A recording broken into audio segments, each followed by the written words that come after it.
staying on the road, we're going to talk about buy it now and how important that buy it now button seems to be.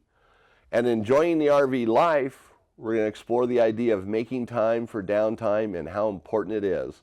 And also, we're going to hit money-saving tip number 5. And in the next stop, we're going to explore Glacier View Campground in Idaho. And then in RV Envy, it's going to tie in with staying on the road, the must-have RV accessories. Which video or list do you trust? This is Eric Stark with the Smart RVer podcast, delivering the smarts you need to enjoy the freedom of the RV lifestyle without the fear of breaking down. Let's talk everything RV, and today is episode number 165, so let's dig right in. Now, I'm here today, Alexis is here today. Say hi to everybody, Alexis. Hello. All right, so we're both sick. Everybody here is sick. So we're here in the early morning hours while it's still 20 degrees out trying to do this podcast. So it might be a little rough today. Mentally, I'm off big time. Aww. So we're not even going to do technical stuff today. I can't even think. Okay. I don't even know what 12 volts is anymore. Don't use a voltmeter. Use a no, I don't know. There we go. So anyway, so it might be a rough episode. We don't have any banks, so we're doing this one. It's going live. Today's Thursday, going tomorrow, you know, so it's going to be out there Friday morning. Mm-hmm. So we're sick. Everybody here is sick, but the show goes on, as they say. That's right. Now, speaking about the show going on, if you buy a new RV, this is something I've talked about it before, but it comes up again and again. When you buy a new RV and you buy it out of the area where you live, maybe the dealer's there, the price is too much, you don't want to deal with them, you know, they have a horrible reputation. That's probably everywhere.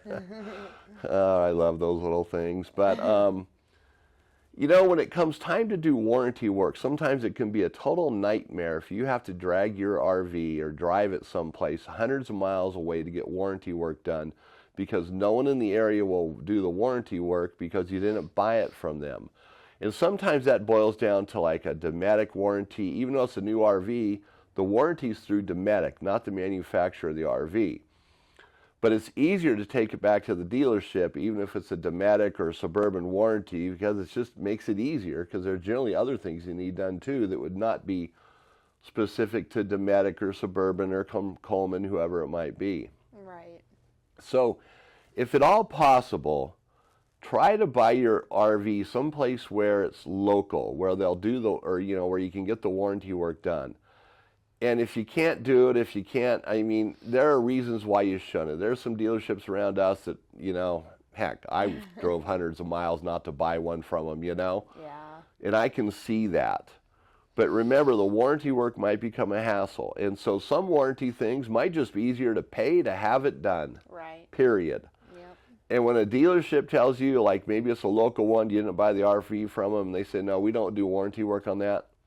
If it's a Dometic product, a Coleman product, a Furrion product, a Suburban product, whatever it might be, as long as it's not the RV, the brand itself, they do warranty work on it. They just don't want to do it. Right. Warranty work doesn't pay very well. I mean, let's just be honest. It doesn't pay. It's a hassle. Like Dometic, you know, they want you to check 28 different things and turn in a report on the most mundane, ridiculous thing. This is what it needs, cut and dry. Oh, no, we need to have all these readings and sensors. It's like dealing with NASA, you know. You're putting a part on the space shuttle or something. Right. So just keep that in mind. Warranty work is not, you know, the warranty's there, but it doesn't mean everybody's going to do it or even want to do it. You know, to be really honest with you, most places don't like doing it. So that's just a little tip. Buy local if you can, but if, you know, you just can't do it, then when you buy it someplace else, remember the warranty problems might become an issue, a bigger issue than what they already are.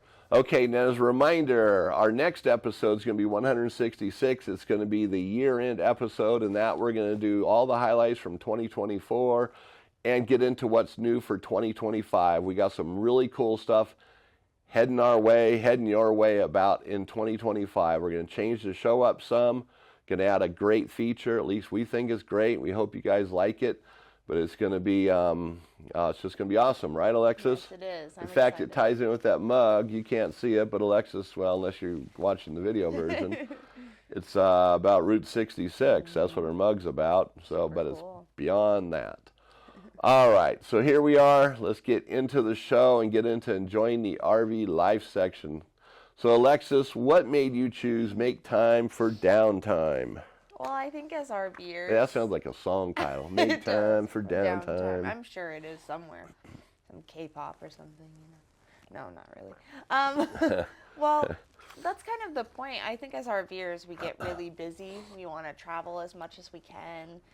Especially in Montana, we have to fit it in where we can. So we're just going. And I think partly we lose a little bit of what RVing is about, which is about getting away from society, getting away from your phone, getting away from social media, and having that actual downtime that lets you recharge. And so that's what we're kind of talking about today is getting back to that. Just disconnect from what you're always on at work and just at home. We do it to ourselves. We get into this habit of being so attached and connected to everyone and everything. And sometimes you just have to get away from that. And that's what RVing is about. So if we can really train ourselves to do that and to just relax and not have to go, somewhere crazy, we can pick a place that's close, go, and just get away from everything, and it be the nicest trip you've ever been on. So that's kind of what we're talking about today. Well, that's very true. And, you make a trip, and sometimes all you're doing is checking your emails, texting with your friends, family, social media. Oh, look, an alert. So-and-so's online. Yeah. Oh, my gosh, we got to drop what we're doing and see what they're doing. Who cares, man? You're on your trip. Yeah, exactly. Most everybody knows you're gone, or probably, most everybody. Mm-hmm. Just ignore it. Everything will hold till Monday. Yep. Or Sunday or whatever. And I go on trips, I always check my email once a day. Mm-hmm. If it's a weekend, once a day. If it's during the week, twice a day. Just because I get so many emails. Yeah. It doesn't mean I follow up on them. It's just getting my inbox clear. I gotcha. If I go for 3 days without checking my email, man, what a nightmare it is. People think you're dead. But on trips, man, I have email on my phone. I don't pay attention to it. Good for you. And that's it. I just let it all go. Good. That's the point. Disconnect. That's what it's all about. Right. For some people listening to the podcast, maybe they don't really understand what that is. But there was a time when you left town, you didn't have email or anything. You had nothing. Nothing. It would be a payphone at the campground if you wanted to call somebody, and that was it. That's it. And then cell phones came on the scene, but you still don't have email, mobile email, and stuff like that. Nope. So it's something that has never been a necessity. All of a sudden is becoming runs our life. Yeah. So disconnect. But for the rest of the article, which is a great article, it's on our website, thesmartrver.com, Enjoying the RV Life. And there's a link to it in the description. Like always, links to everything. Which, speaking of links to everything, there's always going to be a link from here on out about how to contact us using our contact page on the Smart RVer and our phone number. So you can call us with questions or whatever. We're here to help. If you guys got questions or you have an experience you want to share with us, we want to hear about it. There's no bad experience that we don't want to know. They say there's no dumb question. Well, there's no dumb experience. We want to hear it all. We want questions from you. If you guys are having issues with products, I put a call out a while back for mini split AC systems. We want to hear from you guys. Yes. That's what we're here for. Until we get so many phone calls and messages we can't handle it, then we'll just keep asking for it. So let us have it. All right. Now, also, we're going to talk about money-saving tip number 5, which there's, saving money on gasoline, not necessarily mileage, which we talked about in the last episode, but just buying fuel. Using a card, a discount card or something makes absolute sense. And there's some apps out there, and one of them that we've recommended in the past and we still recommend it today is Mudflap. It's an app you can put on your phone, and it helps you find lower priced fuel prices.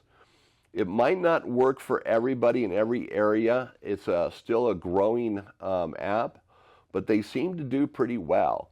So you might check it out. There's going to be a link to it in the description of this podcast. Yep.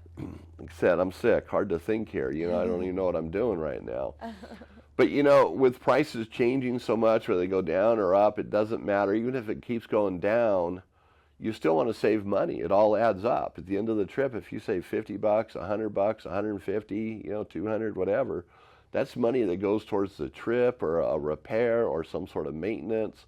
Just saves you money overall. I mean, ideally, it's just to save money anymore. There's so many problems or so many things happening right now with inflation and prices going up, and the list goes on and on.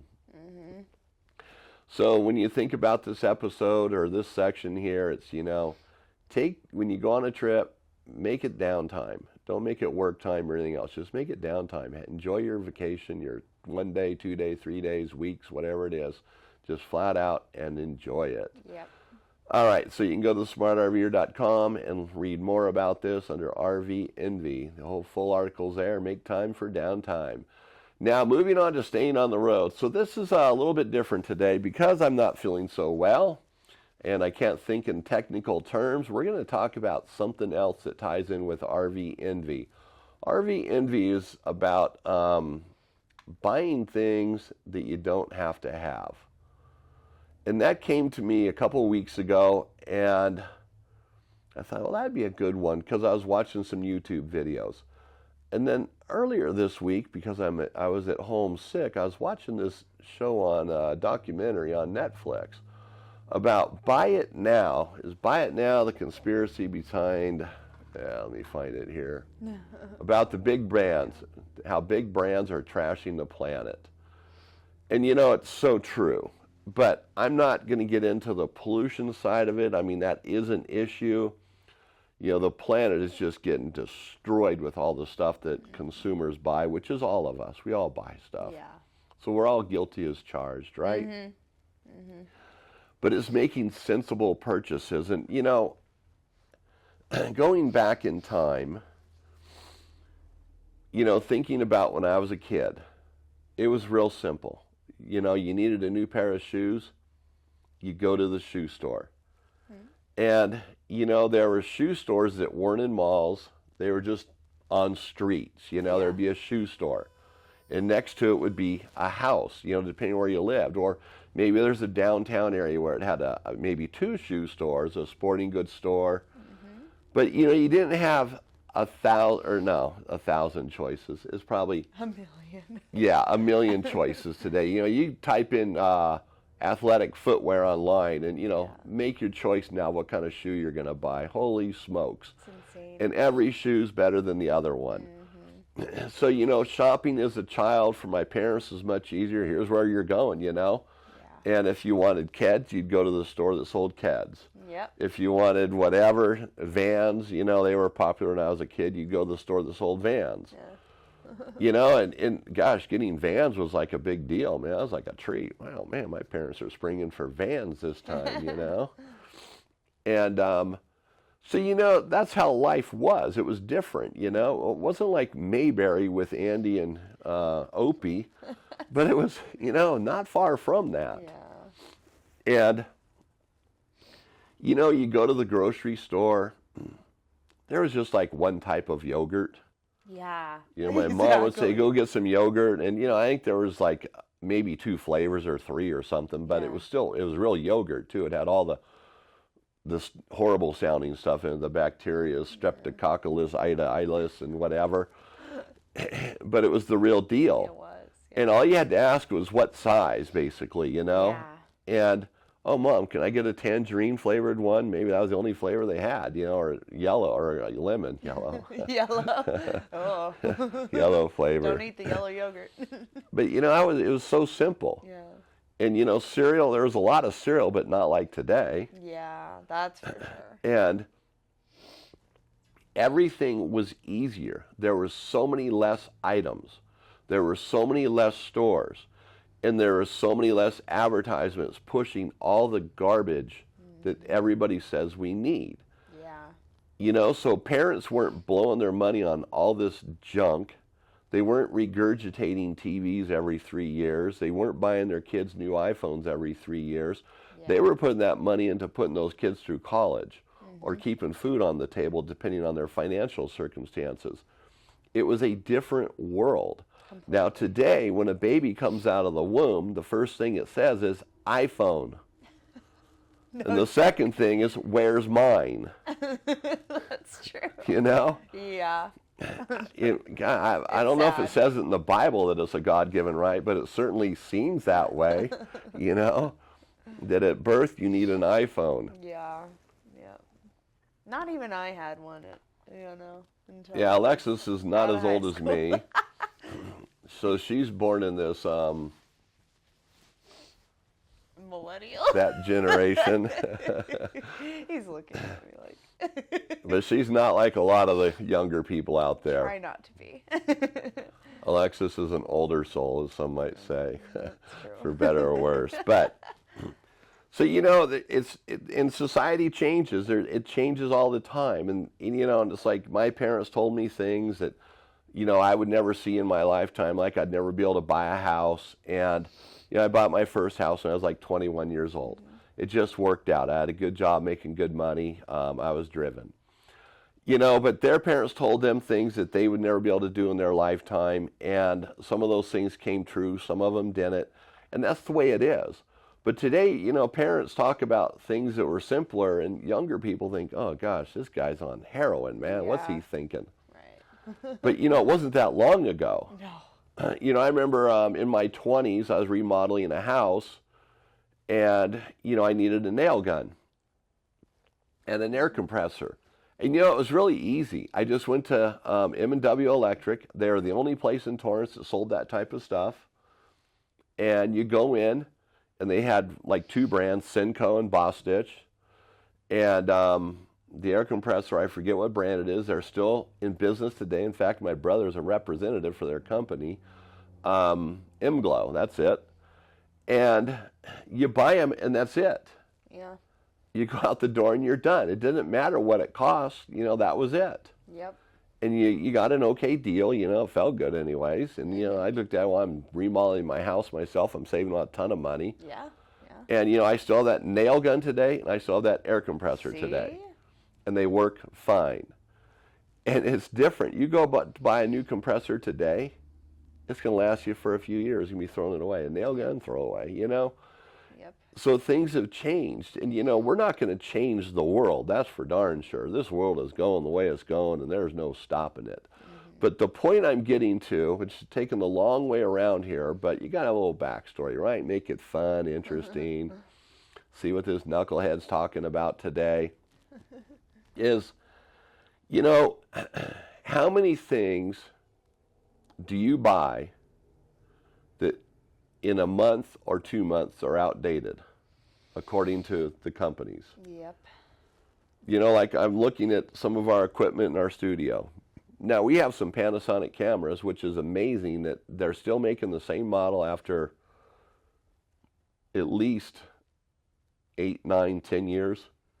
Yeah. Maybe even longer. The same exact model. We have multiple, and they're the same exact model. But yet, I have some road equipment that you buy it, you use it, and now you get an email saying, oh, you got to get our new version of this. It's so much better. Well, yeah. What's so much better about it? Yeah. The form factor, the shape of it, yeah, it costs more. There you go. So you know what? It not only costs more, it actually costs twice as much. And you know why I say that? Because you already have one that works. Yep. So you buy the second one that's supposedly better. You just doubled your investment in that piece of equipment. Done. And then you'll think, well, I'll sell the old one. Well, who wants to buy the old one? Man, everybody knows it's old now. God, that thing's been out for 1.5 years now. Yeah, who wants that? It's like an iPhone. You can't have an iPhone 9, man. Whew.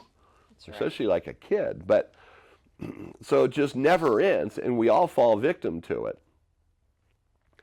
And so when you're buying RV parts, in fact, we might not even be able to do RVing because I'm just going to go right into it, But when you're buying RV parts, and this is really what I'm getting at, the rest of the stuff in your life, whatever, this applies to it, but it's on you what you do, Because I know you're probably not buying RV parts like you are other stuff. I mean, some people really invest in their RV. They have, great products. They have a great RV.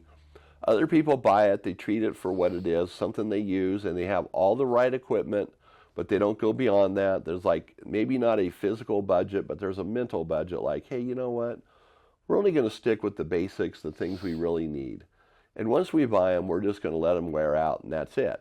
And that's a lifestyle, you know. That's decisions you make. But, you know, when I saw these videos, so now we're just throwing RV Envy into this. So there was these videos. This was a woman, a full-timer. I don't remember the name of the channel, and it doesn't matter because I do these types of videos too, but I do them differently. I mean, I want you to buy products. We have an RV store. I want everybody to buy new products. You know, throw away your old stuff, buy new stuff. You know, but that's not really it. We try to help people save money. That's probably one of the things that works against us financially is we try to help people save money. We really do. So they don't spend as much money. They come in, hey, I need to replace this. Oh, no, you don't. You've got plenty of life left in that. Yep. But they're ready to buy a new one. But we tell them, no, you can wait. You got another year, at least another year, 2 years, you know. Just write it out if you can. And sometimes, I just want to get it now, I'm here. And that's fine. Yeah. I get that. But like in this video, now this woman was a full-time RVer, probably her and her husband, and they were talking primarily about Camco products, which that's fine. I push Camco. I like the brand. They have a lot of different products, and their products seem to be pretty darn good. They last, I mean, I don't know, they're going to last a lifetime, but they last as long as I think most stuff in the RV market's going to last. Well, not most. I mean, they last longer than a lot of the absolute junk out there. Yeah. Especially the stuff you buy on the Jungle website, Amazon. I'm going to say it by name because they helped to create this disaster of people buying stuff with the Buy It Now button. You know, one-step shopping and all that garbage, you know. But she has a water pressure regulator. Now, I don't know if this person ever listens to this podcast or someone knows who I'm talking about, but I'm not knocking her. I get it. You know, it's just selling a product. She's a full-time RVer selling what she believes you need to have. But, you know, with that being said, all of us have different needs and we have different financial backgrounds, different circumstances. We're full-timers, we're part-timers, you know, maybe we use our RV once a year, maybe we use it once a month. Whatever it is, we buy what we need. I mean, there is no point in taking a $20 water pressure regulator and, like she says, just get rid of it. And you got to buy this other one, this Camco adjustable water pressure regulator, which is, you know, let's say $80. So you throw away 20, you spend 80, now you're into a water pressure regulator for 100. Do you really need it? And she explained the benefits of having an adjustable water pressure regulator on it. And I see that. But you know, what it really boils down to is washing your hair. No, it's not even your hair. Unless, wait, it's your wife's hair. I got to be careful how I say it, so I don't want to piss everybody off. But here's what we hear in the store. A guy comes in, he's looking for a shower head. Okay, they're right over here, sir, blah, blah, blah. And it always comes out, my wife can't wash her hair. She wants a different shower head. Never is it water pressure, it's a shower head. Yeah. So it made me think, are water pressure regulators really the issue that women can't wash their hair in an RV?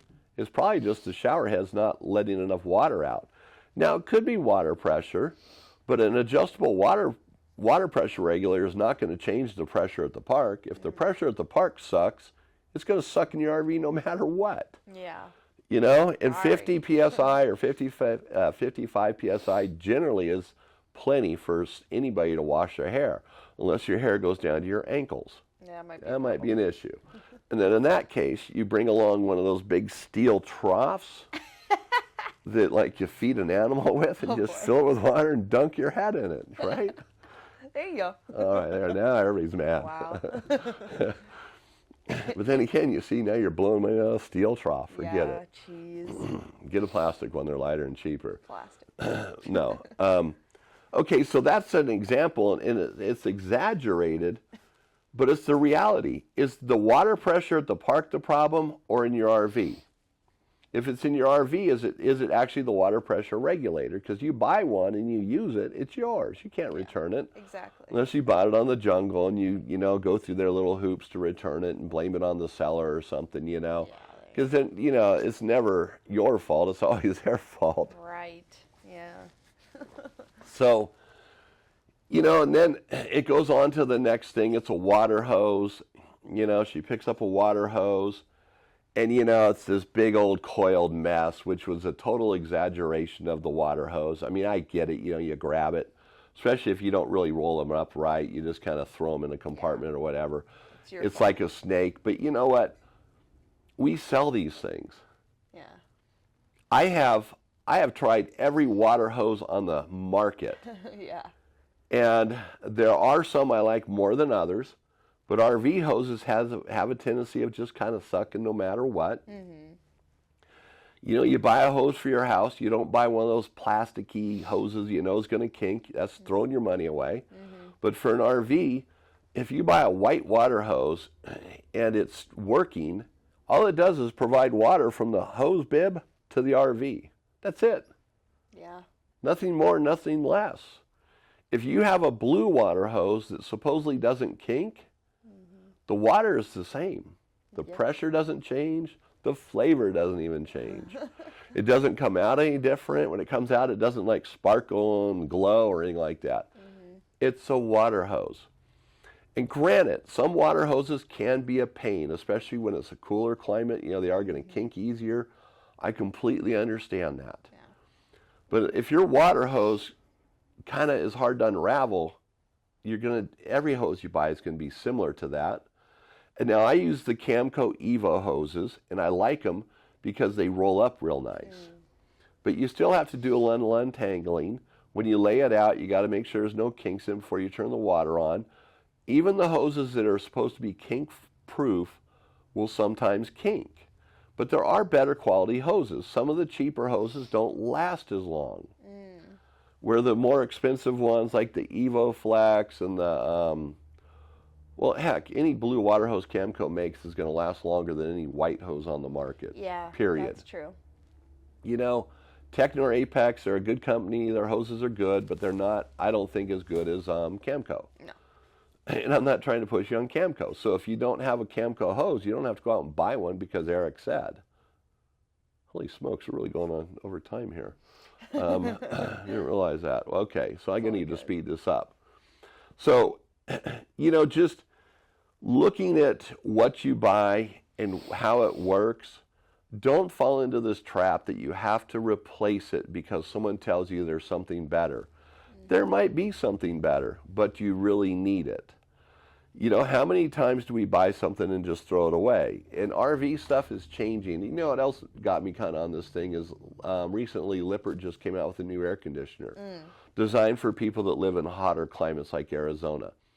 And it's supposed to work 30% better, and it's, you know, 99% quieter, and it does this, it does that, it does all these things. I'm thinking, okay, so now you're under the pressure. Oh my gosh, we're going to Arizona this summer.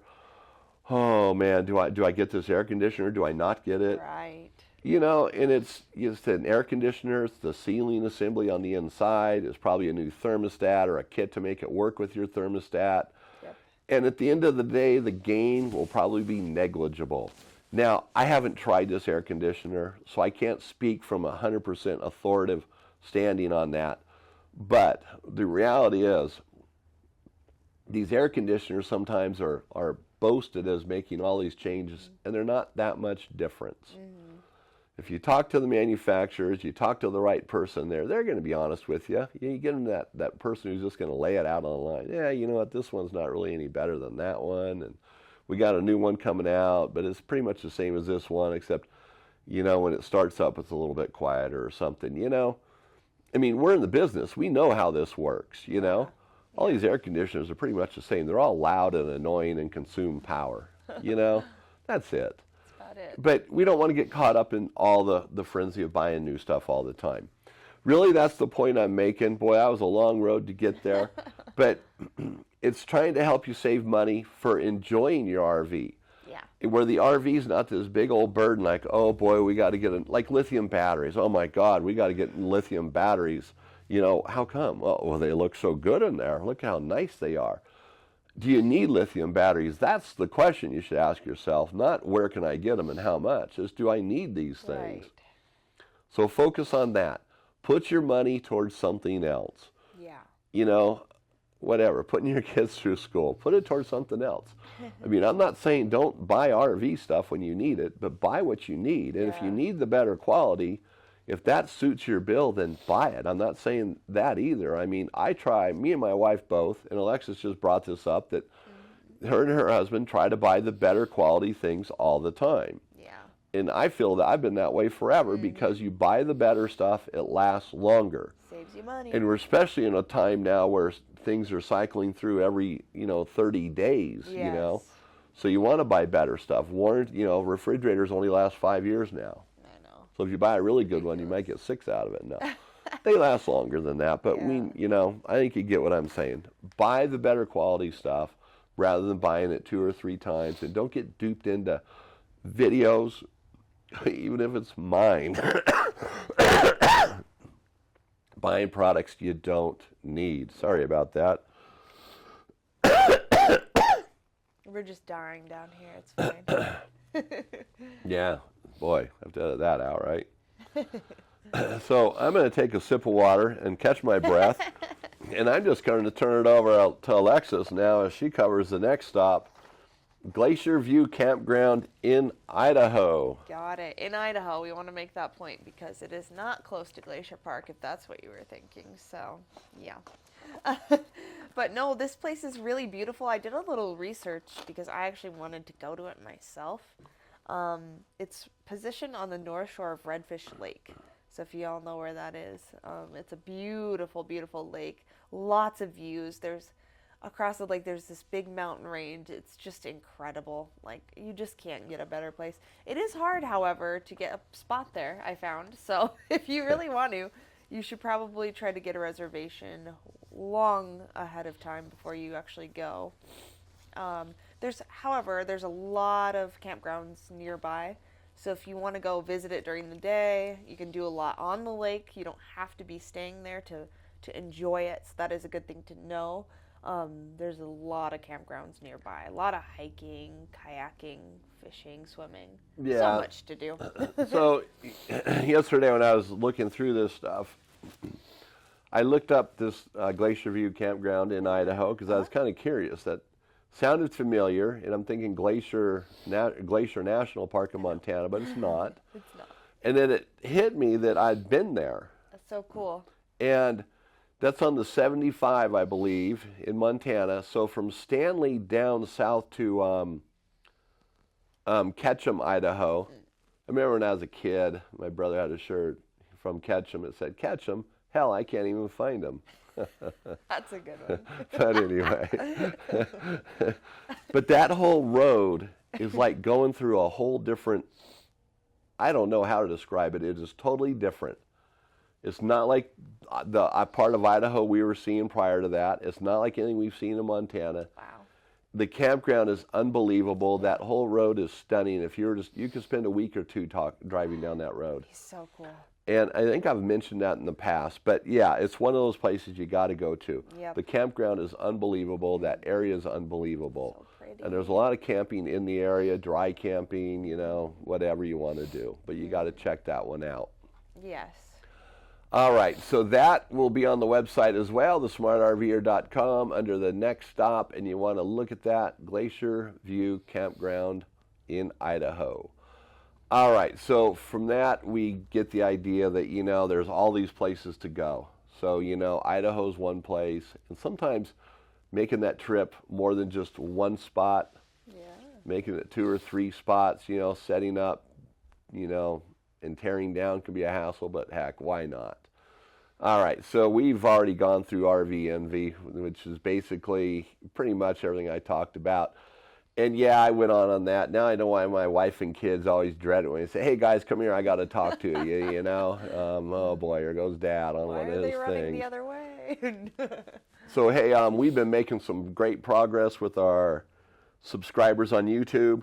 So we want to ask everybody to keep subscribing to the channel, recommending the Smart RVer on YouTube, our channel there, to others, recommending the show, the podcast, thesmartrver.com to others. Let people know about us. If there's other podcasts you enjoy, let us know about those podcasts, and maybe we can get together with those people and get them on our show. We can get on their show. We don't have a lot of guests. That's not really our format, but heck, we're open to anything anymore, right? Why not? All right, so that's going to bring us to the end of the show today. I want to thank everybody for listening and putting up with us, coughing, hacking, and sounding horrible. But, you know, the show must go on, right? So it was a good show regardless of our health. So this is Eric Stark with the Smart RVer podcast. It's been great hanging out with everybody today. So if we don't see you on the road, let's connect at thesmartrver.com.